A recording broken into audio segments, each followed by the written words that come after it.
pedindo pra fazer vlog de novo, então aqui tô eu de novo. Então, hoje eu resolvi falar sobre diferenças culturais entre o Japão, a Coreia e a China. Por quê?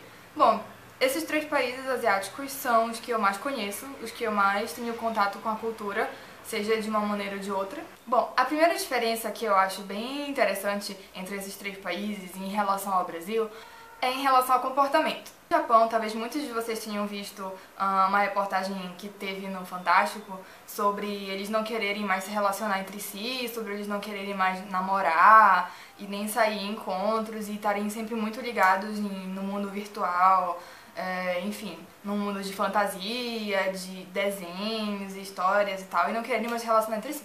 Isso é bem verdade lá no Japão. Eu conheço algumas pessoas que moram lá e algumas pessoas que têm contato com japoneses, que moram aqui no Brasil, mas têm contato com japoneses, e isso é verdade, gente. No Japão tá cada vez mais difícil essa questão de relacionamentos, até mesmo de amizade, sabe? As pessoas estão muito ligadas em celular, internet, tecnologia, essas coisas, e estão deixando bem de lado a questão dos relacionamentos interpessoais. Isso acontece também em relação a namoro e casamento. Então, no Japão, cada vez menos casamentos existem. E, enfim, as pessoas estão ficando muito sozinhas. Tem um vídeo do Hiro, que é um brasileiro que mora no Japão e tem um canal Aqui Pode, que é um vídeo sobre 50 curiosidades acerca do Japão. Assista esse vídeo que é muito legal e algumas coisas eu vi no vídeo dele e confirmei que são verdade mesmo. Então, uma delas é que no Japão tem mais bichinhos de estimação do que filhos, do que bebês. Então as pessoas elas estão cada vez mais adotando cachorrinhos e gatinhos e etc. E cada vez menos tendo filhos. Isso é meio diferente, assim. Na China, eu acho que vocês sabem que tem uma lei que diz que você só pode ter um filho. O casal só pode ter um filho. Se eu não me engano, a não ser que nas áreas de campo, né, que as pessoas têm fazenda, trabalham em fazenda, implantações e tudo mais, lá pra eles é muito importante que você tenha filho homem, porque o homem, nesse caso, vai ajudar mais na colheita e nas questões da plantação. Então, se você vive no campo e o seu primeiro filho, na verdade, for uma filha, você tem direito a ter um segundo filho para tentar ter um menino. Mas se você morar na cidade, não, você só pode ter um filho mesmo. Isso é uma medida para controlar a taxa de natalidade na China, que é muito grande, a população da China cada vez cresce mais e mais, então eles têm que controlar essa taxa de natalidade. Então lá já é uma questão meio de lei, de governo, e não uma questão tão assim de relacionamentos, de comportamento como é no Japão. No Japão é ao contrário.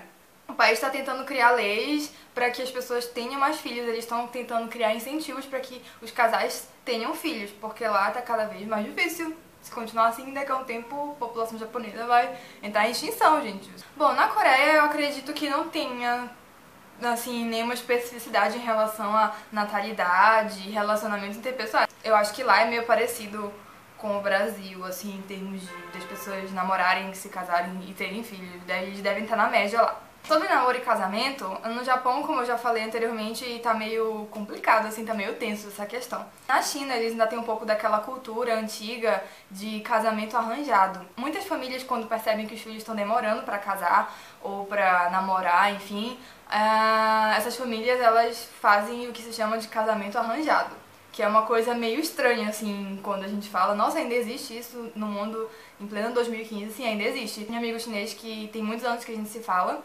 e há uns 2 anos atrás ele tava super preocupado porque ele já tava com 27 anos, e lá é a idade ideal pra casar, assim, é a idade que culturalmente é aceitável pra casar, e ele tava com 27 anos e não tinha casado, e aí a mãe dele tava falando já em arranjar uma noiva pra ele. Ele tava super preocupado, assim, ele tava falando que ele não queria, e que ele queria casar com uma mulher que ele gostasse. Na Coreia, pelo que eu tenho visto ultimamente, no mundo das celebridades, assim, as pessoas estão casando bastante e tendo bastante filhos, então, não sei, realmente, se vocês tiverem alguma informação sobre isso, comentem. O segundo tópico de diferença entre esses países é beleza.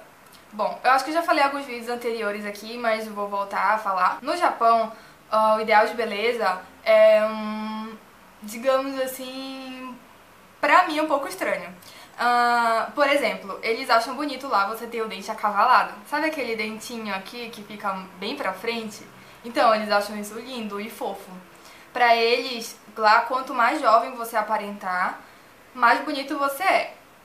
Bom, você vai pensar, no Brasil também, todos os países é assim, todo mundo quer ser bonito, quer ser jovem, etc. Mas o que faz você ser jovem no Japão, visualmente, é um pouco diferente. Por exemplo, esse dentinho pra frente. Eles acham aquilo super bonito, você ter os dentes tortinhos, porque é como se você voltasse a ser criança, assim, porque quem tem dente torto é criança. Então dificilmente eles vão usar aparelho ortodôntico pra corrigir arcada dentária e tudo mais. Na Coreia, vocês vão ver que, pelo menos no mundo das celebridades, todo mundo tem o dente perfeito, né? Bem branquinho, bem alinhadinho, enfim, uma coisa bem Girl Generation.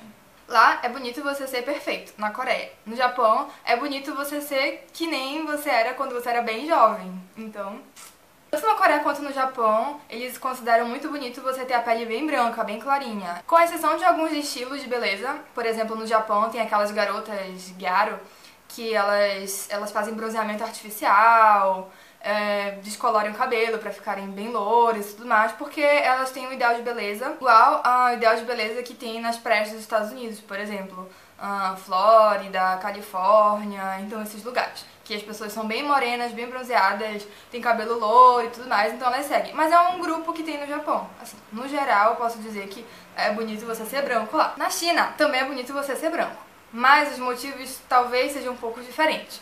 Bom, a China, ela tem uma área rural muito grande, então como eles têm muitas plantações lá, e a maioria da população, creio eu, mora nessas áreas porque geograficamente são as áreas maiores e mais espaçosas da China, então muita gente trabalha lá. Você trabalhar no campo significa você pegar muito sol.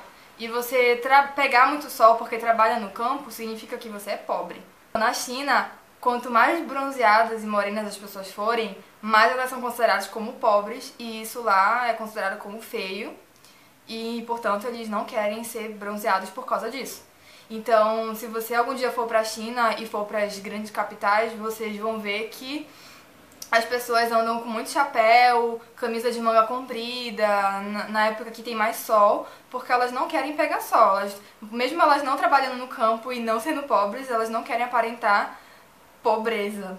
Em relação à cultura versus a globalização, que vem avançando cada vez mais e mais, o que eu tenho pra dizer nesse terceiro tópico é que o Japão aparenta ser um país que, por ser pequeno e por ser composto de muitas e muitas ilhas, às vezes parece que ele sim foi invadido pela globalização, tem muita cultura americana invadindo o Japão durante os últimos anos, mas eles conservam muito a cultura ancestral deles. E eles conservam muito a questão de produção científica deles, a própria inteligência japonesa. Então você vai ver lá em grande quantidade indústrias japonesas, tecnologia japonesa, e eles consomem a tecnologia nacional, a cultura nacional lá é muito forte. Então, por exemplo, na época do Natal, no mundo inteiro se comemora o Natal, só que lá a maioria da população não é cristã, então eles não têm por que comemorar o nascimento de Jesus Cristo. E no Natal, pra eles, é outro tipo de comemoração, assim. Então eles, se eu não me engano, eles comemoram o Dia dos Namorados, ou algo parecido no Natal. No Ano Novo, por exemplo, boa parte da população vai para os templos, né, e eles fazem pedidos, eles queimam aqueles papeizinhos com desejos, eles rezam, oram, enfim. Então é um pouco diferente de como é o Ano Novo, por exemplo, no resto do mundo. Claro que tem queima de fogos, igual a todos os lugares, mas eles conservam muito a cultura ancestral deles. A China, obviamente, por ser um país muito, muito antigo e muito grande, eles também conservam muito a cultura deles. Mas a China está cada vez mais aberta para a cultura estrangeira, principalmente cultura estadunidense, assim. Então lá as pessoas seguem muito os padrões de moda, de comportamento e cultura em geral dos Estados Unidos e da América como um todo. Então, vocês viram algumas diferenças em relação a esses países entre si, e principalmente em relação a esses países e ao Brasil? Comentem aqui embaixo tudo o que vocês acharam, tudo o que vocês perceberam de interessante, que vocês já sabiam ou não sabiam. E também comentem sobre diferenças culturais que eu não falei no vídeo, mas que vocês conhecem e que acham interessantes. E aí a gente vai conversando um pouco sobre isso. Até o próximo vídeo. Tchau!